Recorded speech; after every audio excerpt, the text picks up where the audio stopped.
Welcome back to Gems with Genesis Amaris Kemp. Today with me is Precious Rutlin. Precious is passionate about healthy hair. She teaches women how to grow healthy hair so they're confident wearing their natural hair. And as you all know, since we've been in this pandemic, some people were forced to wear their natural hair because the beauty salons were closed. She has over 26 years in the hair and beauty industry. Precious has successfully restored her hair after losing her own hair on 2 occasions and helping her clients do the same. And without further ado, I am going to welcome Precious, and she's going to tell us a little bit more about who she is because a bio is just the bio. And so take it away, Precious. Absolutely. Thank you, Genesis, for having me on your podcast today. So I'm really blessed and honored that you invited me to come. And so I pray that your listeners get whatever information that they needed to hear today as far as their hair and health is concerned, and that they can get on with healthy hair growth. And so, as Genesis stated, so my name is Precious Rutlin. I'm a hair consultant. And so I teach women of color how to heal and grow their hair using holistic remedies so that they can wear their natural hair proudly. And like she mentioned, so I have a luxury texture and hair growth restoration company where we teach women and, just dealing with the bridging the gap between Western medicine and then for women that are either losing their hair or they just simply want a natural approach to growing their hair without the chemicals. And so, being one of those women where I experienced hair loss on 2 occasions, I knew that it was more than just something topical that will get my hair to grow back. Like I tried all that different methods, things didn't work, and then I began to look inwardly and see, okay, I need to get to the root cause because my hair still is not coming back. I'm a young woman. I should not be losing hair, and at that time I wasn't even aware that hair loss could be related genetically. I just knew for me my body wasn't right. So then I began to look at each and everything that I was doing. And so just from the lessons that I learned, and then getting into the trichology, space, studying the scalp and the hair, having my cosmetology background, and then putting all that together, I'm thinking like, okay, this is what women need to hear. Although they don't want to hear it, this is what they need. And so I began to develop my business and start putting this message out there for women that are really wanting the option to wear the wig or not. Like, they still look beautiful either way. So that's where I'm coming in and really teaching women how to heal themselves so they don't really pay attention and start looking or have any correlation that it'll be their body or what's going on internally health wise, per se. So they don't help to make that connection between their hair and health. And so that's where I'm coming in. That's what we specialize in, to teach and educate women. Thank you so much for sharing that, Precious. And today's segment is entitled Your Crown Matters. It's so important to fix your crown because if you don't fix your crown, then you're not going to have that confidence that you so desire and want. So embrace your crown, love your crown, nurture your crown. Don't wear it tilted, but fix it because your crown is a part of who you are. You want to look good from the top of your head down to the soles of your feet. And what better way to look good than to have the right crown? And that crown is your hair. Your hair is essential. Women say when they put on their makeup or they fix their hair, they feel good. And they feel good is because they look good and they're walking in that confidence. So I want to challenge you today is, are you wearing your crown well? Not the way that social media wants you to wear it, not the way that society wants you to wear it, but the way that you want to wear it, because you are a masterpiece and your crown is beautiful. You don't have to manipulate or change your crown to appease others who were never meant to truly validate who you are. So, when you started your hair care journey, Precious, I want you to take us back to what it felt like to lose your hair, and then you're going to bring us home. And the reason why I ask that is because people need to realize that we all go through some struggles when it comes to our hair, whether we do a big chop, whether we shave it all off, whether we lose our hair, or for some women are out there actually battling alopecia and different things, and they're trying all types of things, but then they're not able to see the growth and the progress that they want. So I want to let the women know that it's okay to go through those struggles, because those struggles are a part of your journey, and it's refining you and redefining you to really come into who you are and love yourself unapologetically and love your crown. Yes, absolutely. So at the time when I lost hair, that was like right around I was in cosmetology school and just experimenting. And at that time, I didn't really have a care in the world because I had never suffered from any hair loss. So to me, hair was just hair. It wasn't a big deal. Like I said, I knew what to do to camouflage if something did happen. And at that point, I'm young, thriving, hair growing. So it wasn't no big deal if I lost some hair or overcolored it or cut the wrong piece or wore my weave too tight. Like when that would happen, I just like, okay, well, I gotta let that little area, grow back. I can't touch that, and just think of other different styles, and leave it alone until I can get it to grow back. So I never was like really in any of denial, because I knew that anything at that point that happened to my hair, it was because I did it. Like, it wasn't because I was sick medically, which I get some women can't avoid that, like if you have issues going on with your hair. But I was blessed at that time in perfect good health, and everything that happened to my hair, it was because of me, my own doing, my own negligence, experimental, what have you. So I didn't have a care in the world. However, so after I got all that, playing out my system and just doing things with my hair, like I said, I, was married, had kids. So I was a, what do you call it? Uh, Entrepreneur? well, it was Mompreneur. parallelpreneur, because I was still working full-time job, going to get hair certifications and, getting my business off the ground. So I didn't have an example. Like, everything that I've done in my business, it was like from me starting it from the ground up. And then so I, doing my thing. And then I had my second son. And so that's when, like, everything, they say after you have your second baby, everything, your body, everything starts happening. And that's true. So it was true for me.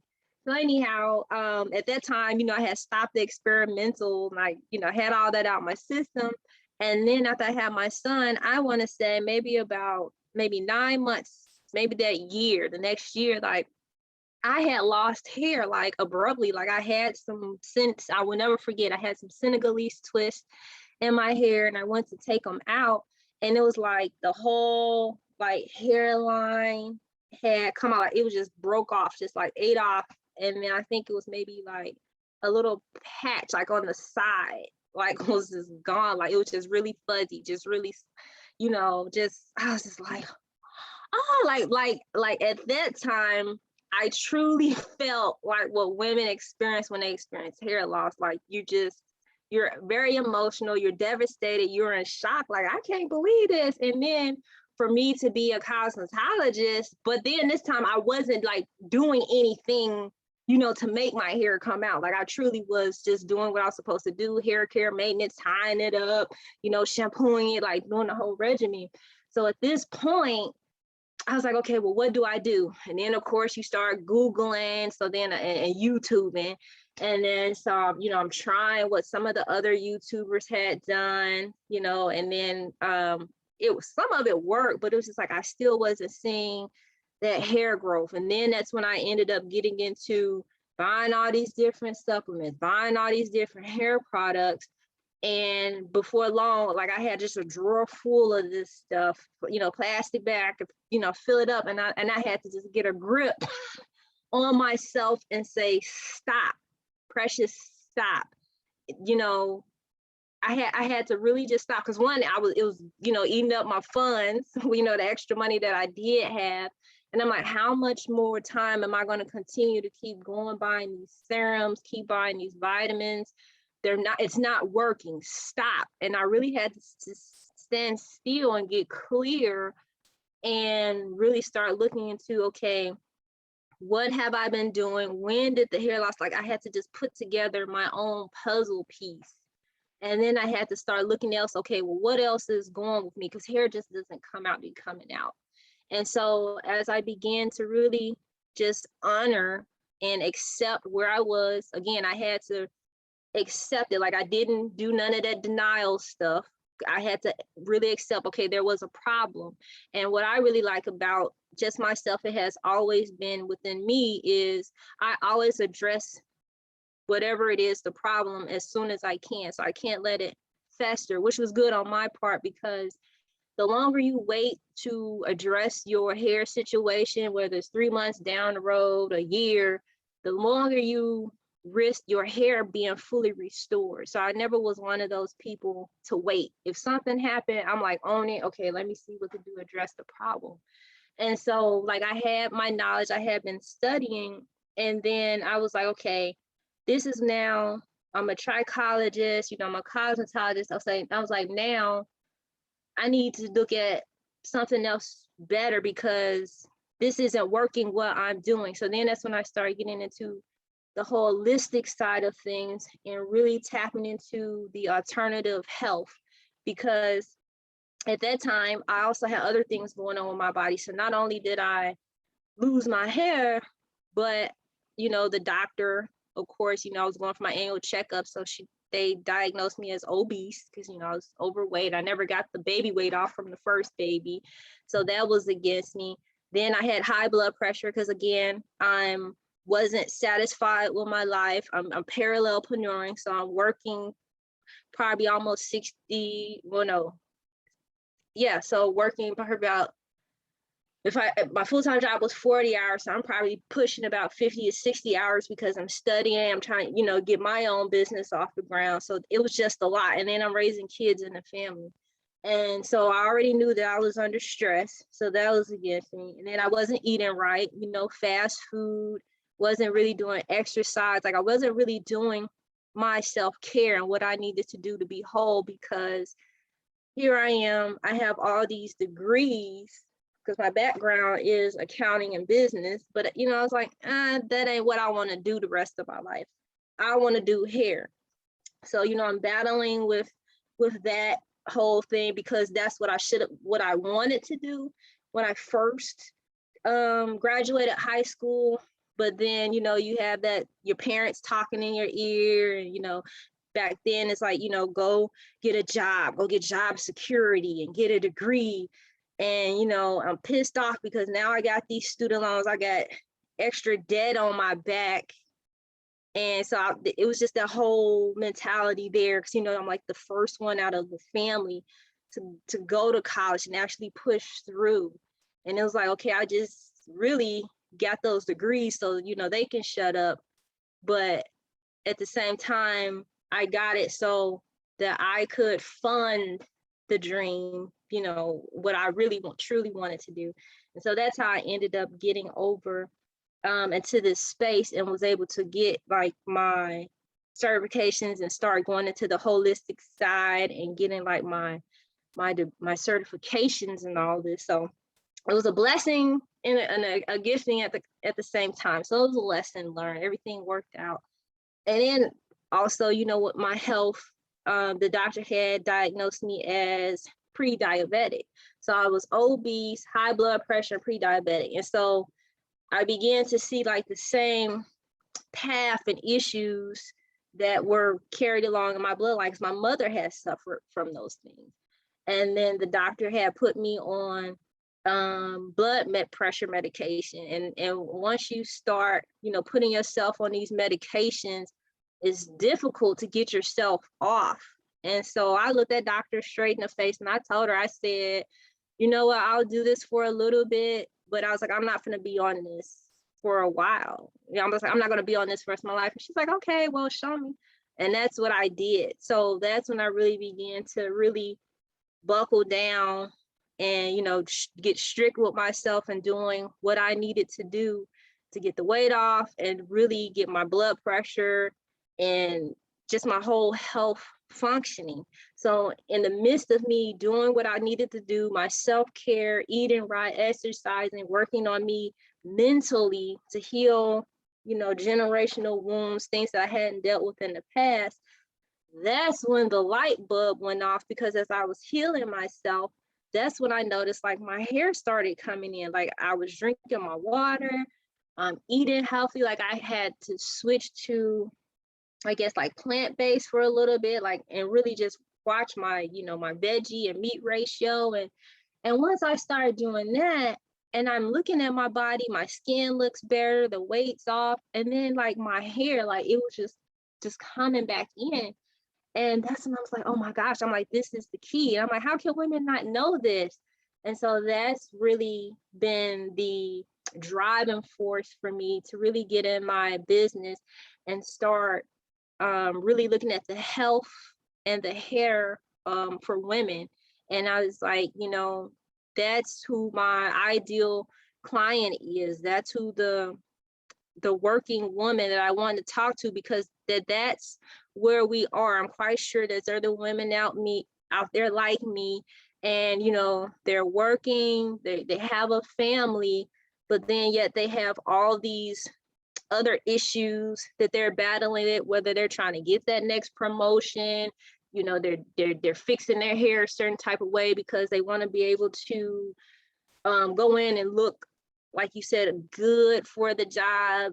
But at the same time, it's like you got to put on this show, especially being like a Black woman, because you're getting judged by your hair, you're getting just judged by so much things that's going on in society. You have these many messages, and at that time you kind of lose yourself, because again, you're trying to impress people, and of course they kind of define you, because this is all I've seen. If I get, I have the straight hair, and I have my binder, my degrees, I can go get this job. And so that is who I'm talking to, and want to get to that woman, because I was that woman, and I want to show her that there's more than just to your appearance and your hair, and we can help save your hair, and get it back healthy.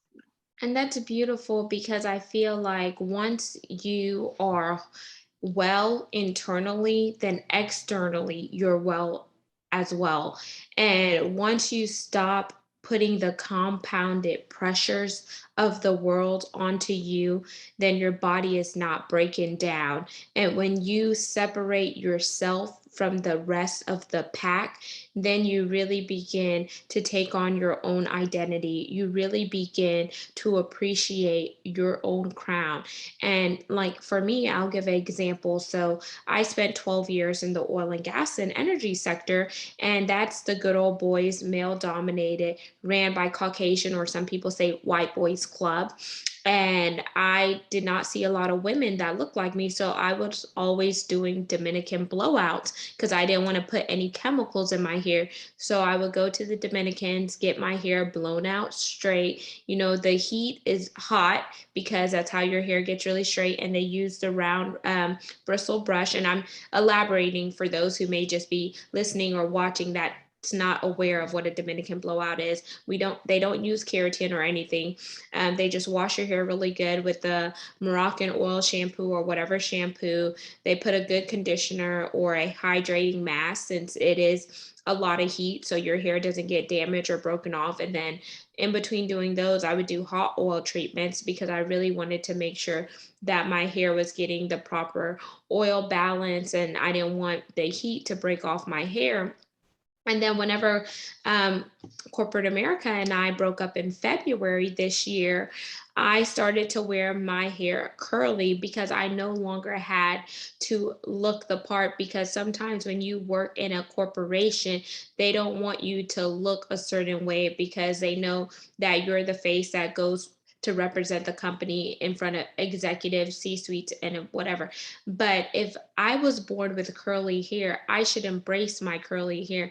If the Lord or the universe wanted me to have straight hair, I would have came out of my mother's womb and birth canal with straight hair. So I am uniquely me, and I'm now embracing my hair. If I choose to wear it straight, that's my business. If I choose to wear box braids, that's my business. If I choose to wear Santa Claus, that's my business, because I'm doing it for me. I'm no longer doing it for somebody else. And that's why it's so important to embrace your crown and love it. And it's so great because I could wake up, I could shower, I could do wash and goes. I don't have to worry about, ooh, let me make sure my hair is right. Ooh, let me make sure I don't have any flyaways or anything like, because then that adds pressure onto you as well, because you're constantly trying to manipulate your hair to look a certain way that your hair was not meant for.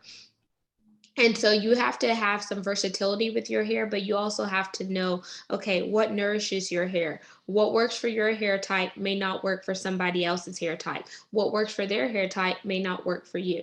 You have to remind yourself, okay, am I getting enough water? And they say that in order to know how much water you need for your personal body, you take your weight, you divide it by two, and that's the number of ounces your body needs on a daily basis. So make sure you're hydrating your body. Then ask yourself, are you taking the right supplements? And what does that look like? Because there's so many supplements on the market that sometimes people could feel overwhelmed. But if you don't know, find you a homeopathic doctor, find you a holistic person, and do the research, because you can't always go by what people say. You also have to fact check and do your own due diligence, because we all have various body types. So listen to your body and realize when something is off. Your body will let you know. No, if you eat something that does not agree with your body, your stomach may hurt. You may have cramps. You may feel fatigue. You may feel bloated. That's an inclination that maybe that food does not go with your body. So there are all types of signs, and we have to really encourage one another as women to love yourself fully. And loving yourself fully is loving your hair, loving your eyes, loving your eyebrows. But we live in a society where everyone thinks that pretty is what social media looks like, or pretty is what the celebrities are doing. But if you were meant to be a celebrity, you would be operating in that space right now. So stop trying to take on the role of somebody else or take on the vision of somebody else. Be you, be unique, be unapologetically you, and walk into your truths. Love yourself, and you have to love yourself from the top of your crown to the soles of your feet. You have to bask in that. And I love that you are teaching women, Precious, as well as maybe if you have some men clients, on what hair care is and how that is important to have hair growth, but most importantly, having that total body wellness. And I know you've one of your statistics is that you've worked with over 1,000 women on how to heal their hair from the inside out and rebuild their confidence through your online classes and your DIY hair course. So can you talk about what are some things that you cover in your DIY course? Yes, so absolutely. Um, so the DIY course, hair course came about because what I noticed is just talking with the women and working with them, everyone that kept coming to me was product crazy, if that's the word. Like I really couldn't have a conversation with them because it was like after I'd asked the questions and really start digging deeper into their hair care habits and lifestyle, it always went back to, okay, but what product can you give me? What supplement can you put me on? And I'm thinking, what can't you hear and understand from me, that there is no product, there is no shampoo that's going to help your hair to grow. I was like, that's an external thing. Like, we need to look at what's going on the inside of you.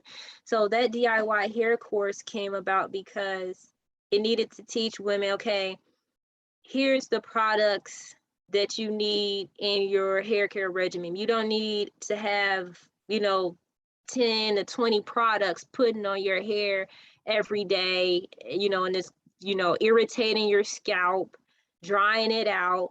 I'm running into women, they're getting into this whole phase about pre-poo. And so pre-poo, you don't shampoo your hair, it's just a conditioning treatment. So now you got this build up on your hair, your scalp is steady itching. Now you have these unnecessary scalp conditions because you're out here following Susie on YouTube because she's doing this whole pre-poo treatment. But I'm like, you don't have Susie's hair type, so why are you doing what she's doing on YouTube? You don't know, her genetic chemical makeup, her biochemistry. So the DIY course is simply that, to help women be able to determine what they need in their hair regimen, what products they absolutely need, like, just breaking it down as simple as possible, to help them with their hair.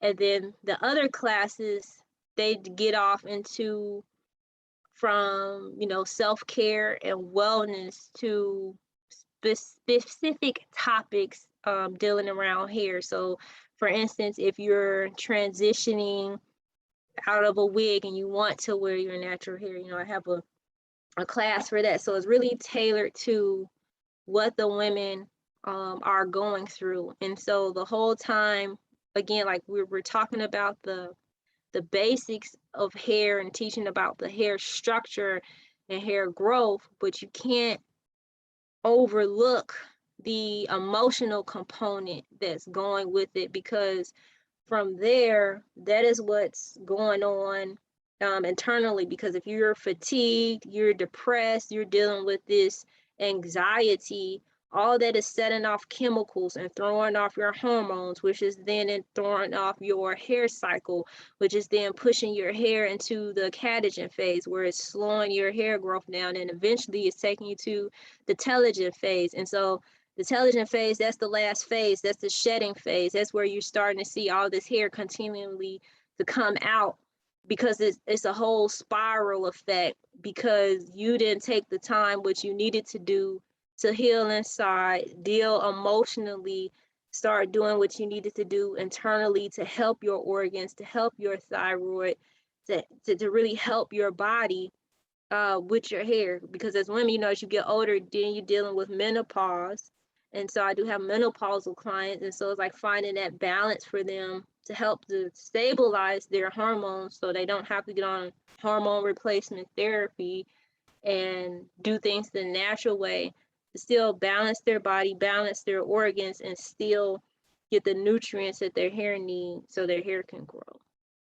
Thank you for breaking that down. And as we wind down, I'm going to do a fast round segment where I'm going to ask 10 questions, and you tell me myth or truth. And then if you feel compelled, you could elaborate on it. Okay, so so some people, they say biotin. A lady would say, oh, well, I heard biotin is really good for hair, skin, and nails. Truth or myth? I'm going to say myth. And here's why I say that, because biotin, you can get caught up out here on the dosage, the different milligrams that it comes in. And so I got caught up in that. So that's why I'm saying it, because I thought the more biotin, the more milligrams you take, the more your hair going to grow. And no, biotin, taking it in the excessive dosage like that, that's when you start to run into the skin breakouts. You start experiencing other issues going on within your body. And not to mention, it also throws off your thyroid testing. So like when you go get your blood work, now all of that is thrown off, and the free TSH is going around in your body, and that is what's causing or contributing to your hair loss, because now your thyroid hormone can't function and do what it's supposed to do, because now you have all this biotin in your system. So that's why I have that in my book, and I talk about that you can't be just jumping out here taking these supplements. And of course, I had to be the guinea pig on that and find out the hard way. But so I'm gonna say that's a myth. 2, well, I'll just get a steroid shot because, my girlfriend got it and her hair grew back. Truth or myth? I'm gonna say a myth, and I say that because just because she got the corticosteroid shot, again, it depends on what stage of hair loss that she was in and what other regimen does she have to go with it. You just can't just take the shot by itself and expect your hair to grow. It's going to take a whole regimen, a whole therapeutic session to get that hair to grow back so you don't have scalp damage. Nice, nice. Okay. Third one. So, you know what? I was watching this YouTube video and they said scalp massages are really good to stimulate the production and increase the stimulations, increase the blood flow and etc. So you know what? I think I'm going to try that for now. Fact or myth? Fact, that's true. So that does help because you're circulating and getting that blood flow to flow, and that's, believe it or not, can hinder some of the hair follicles growing, because if you don't have circulation and blood flow in the scalp, so now your sebaceous glands and your erector pili muscle, now it can't function the way it's supposed to because the circulation is hindered. But yes, that absolutely does help with stimulating the scalp. 4, you know what? I think I'll just cut it all off because if I start over from like a buzz cut, then I'll really get to see my hair grow. Fact or myth? I'm going to say fact. And I say that because that is a personal decision for each and everyone. And if you're coming from, those myths and what society has taught you, and you really hadn't learned to really love your natural hair and who you are and what comes out of your scalp, then that may be the best for you in order to really love yourself. And I'm speaking for experience because I was one of those women too, and I ended up cutting my hair several times, really to, one, just to know that I could cut it off and grow it back, but two, to really just connect with myself and begin to love myself overall. So 5, sorry. 5. So I'm just not going to do anything with my hair because maybe if I leave it alone for a while, maybe I'll really see the progress that I really want. Fact or myth? Fact. A lot of women need to do that. I mean, no, seriously, all jokes aside, like that's what it's really going to boil down to, is having patience with your hair. And once you learn how to just persevere, push through, and really see that, you don't have to have all these products, you don't have to be doing all these styles, you don't have to be constantly manipulating your hair, you will see the growth, you will see the progress, because now you can decide, okay, well, this ain't even, working for my hair, so why was I doing it? And then when you go back to doing, what you were doing before, then you can really see like, okay, why was I doing this? Because when I started back doing this, now my hair breaking off, but when I wasn't, it was growing and thriving. So some people, they kind of, they're hard-headed, so they won't believe it till it actually happened. So yes, that's definitely fact. 6, maybe it's the products that I'm using in my hair. You know what? I think I'm going to take these back to Sally's since, I haven't used that much. I still have 3/4 to halfway, and then I'll just get another product and, then I'll try that and see if my hair grows. Fact or myth? I'm going to say myth, and I know some people may disagree with me, but I mentioned it earlier. Again, it's not the product that's going to help your hair grow, it's going to be dealing internally. Because if you can give yourself the nutrition that you need and provide the proper environment for your hair bulb, for your blood to get the right nutrients and vessels to your hair follicles, then you will see the hair growth. So again, I'm gonna ride with what I said earlier. I'm sticking to it. It's not gonna be hair product, so I'm gonna say myth. Nice. Okay. 7. I think I'll just go to the dermatologist because, the dermatologists, they really know about skincare. And, my scalp is part of my skin, and I'm going to see what they have to say. Fact or myth? I would say fact, and I say that because when you're experiencing different scalp issues or you're having, bald spots on your head, you definitely need a hair team. So whether you come to a trichologist or a dermatologist, you need to get in someone's chair. Again, the dermatologist, they can do scalp biopsies for you, and they can really give you the true diagnosis that you need, and tell you, hey, is this CCCA, is this frontal fibrosing alopecia, so they can help you to get down to the bottom of it, and then you can come in with your other team players like me and hairstylists, and we can help create that regimen that you'll need, both externally, styles, but then looking on the inside to what you need to do to help to get your nutrients in your body. 8. Ooh, girl, I just think that it's maybe my hairstylist. Like, she's just using too much stuff. She's causing my hair to fall out because before I was going to her, I was fine. Fact or myth? I'm going to say that's a tough one. That's kind of teetering. I'm going to say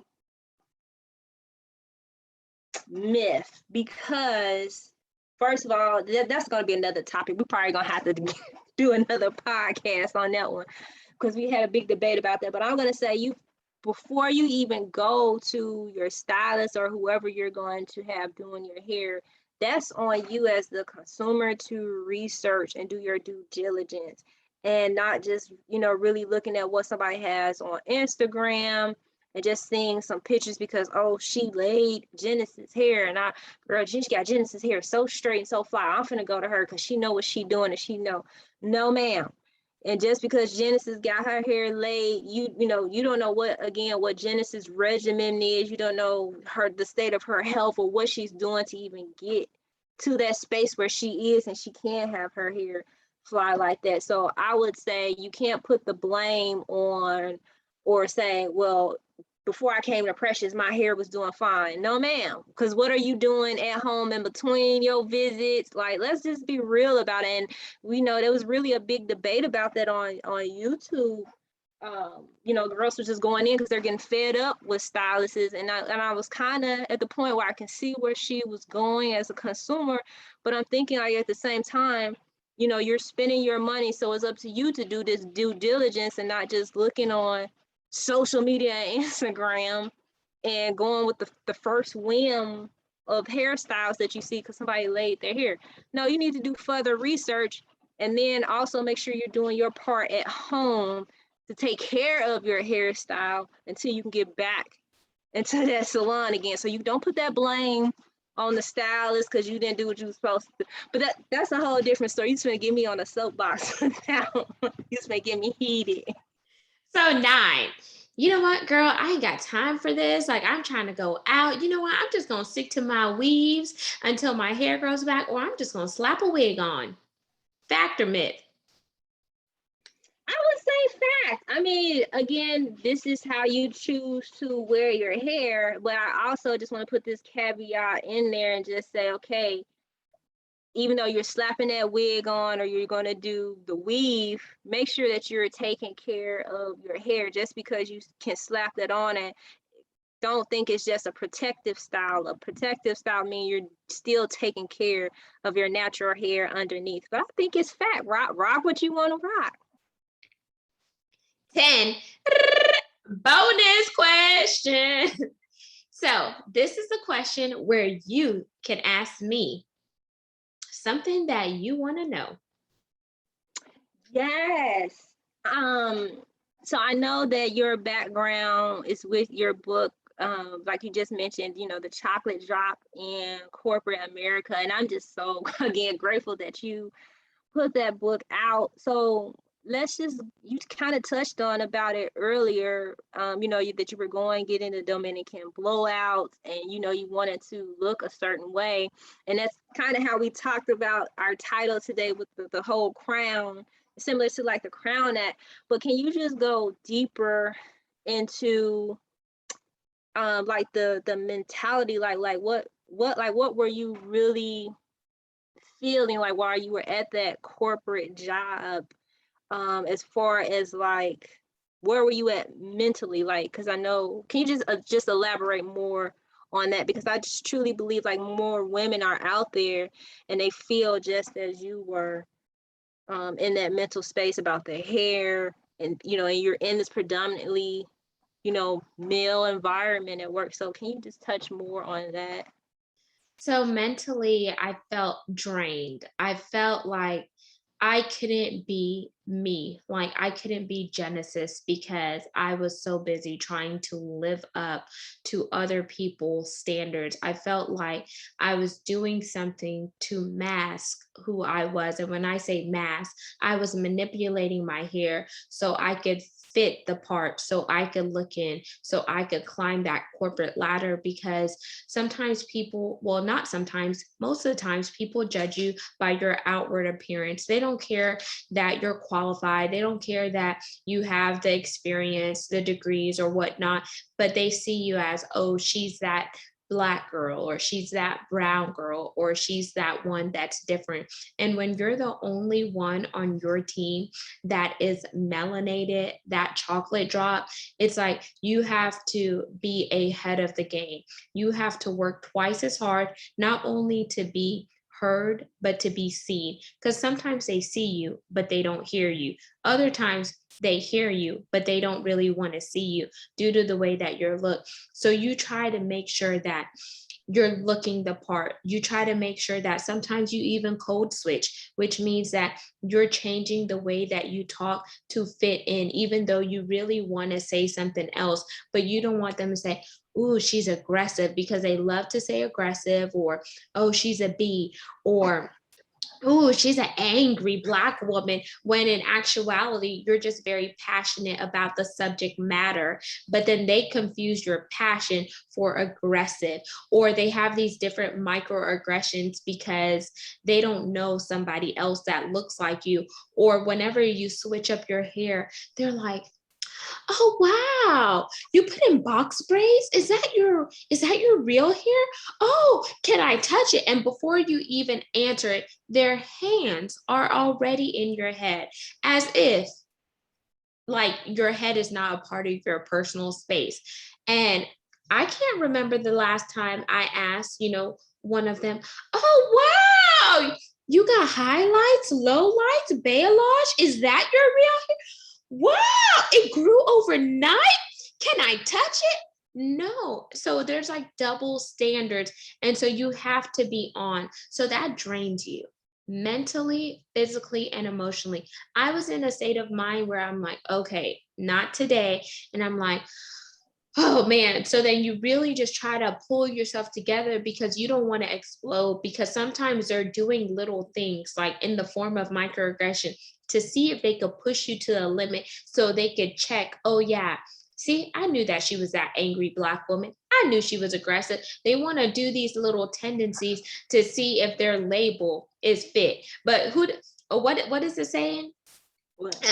The saying by, if the glove does not fit, you must acquit.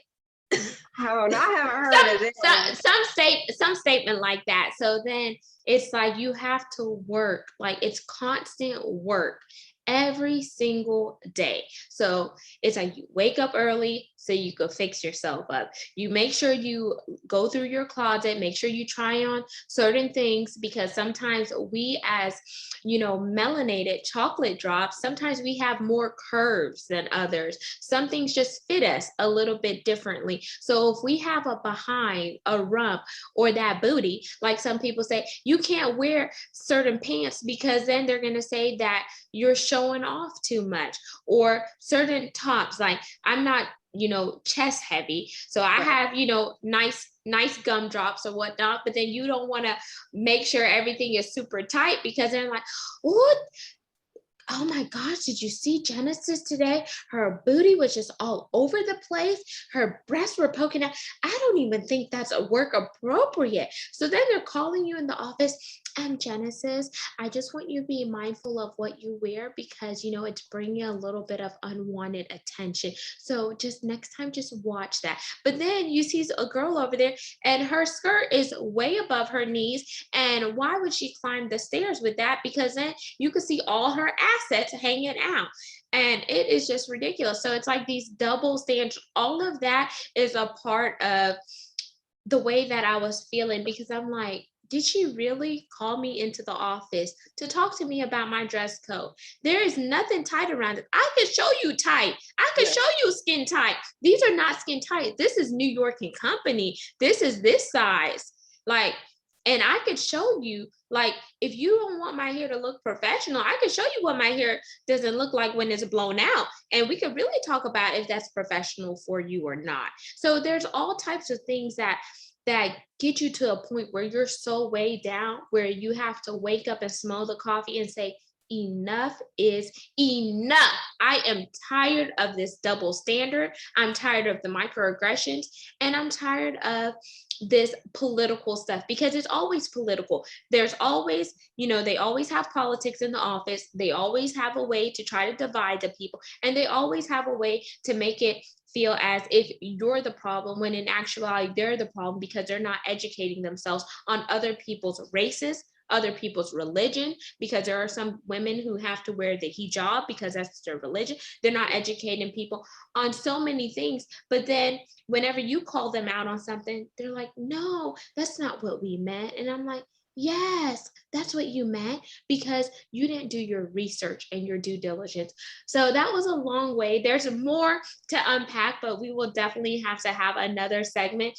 And that information, a little bit, is in my book, Chocolate Drop in Corporate America, From the Pit to the Palace, because it's so important that we talk about these situations because it affects all of us, no matter if you're Black, no matter if you're Afro-Latina, no matter if you're Indian, Portuguese, or whatever you want to identify with.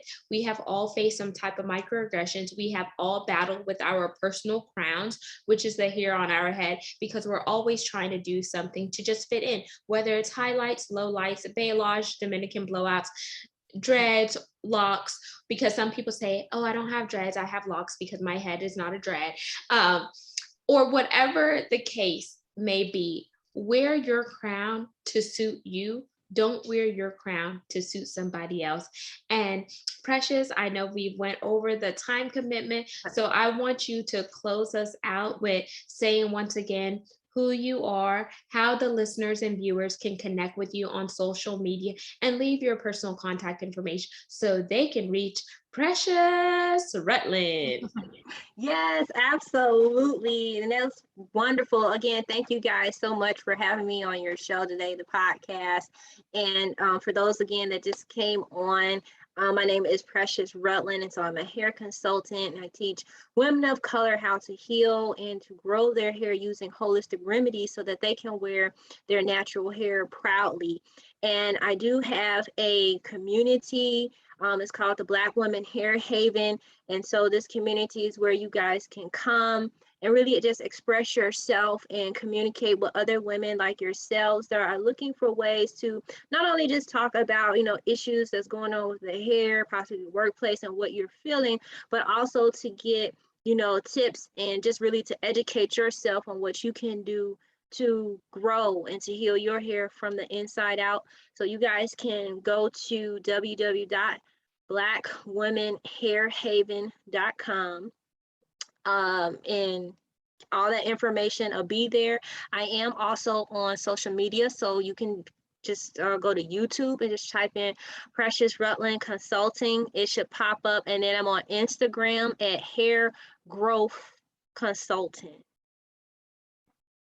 And there you have it, listeners and viewers. You just heard Precious Rutlin here on Gems with Genesis Amaris Kemp. Make sure you subscribe to the YouTube channel. Hit that bell so you could always be notified when there is fire content.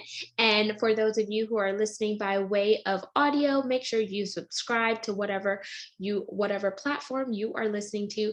Share this message with somebody who is in need. And as I sign out, I like to say peace, love, and lots of blessings. Go out and have yourself a wonderful day.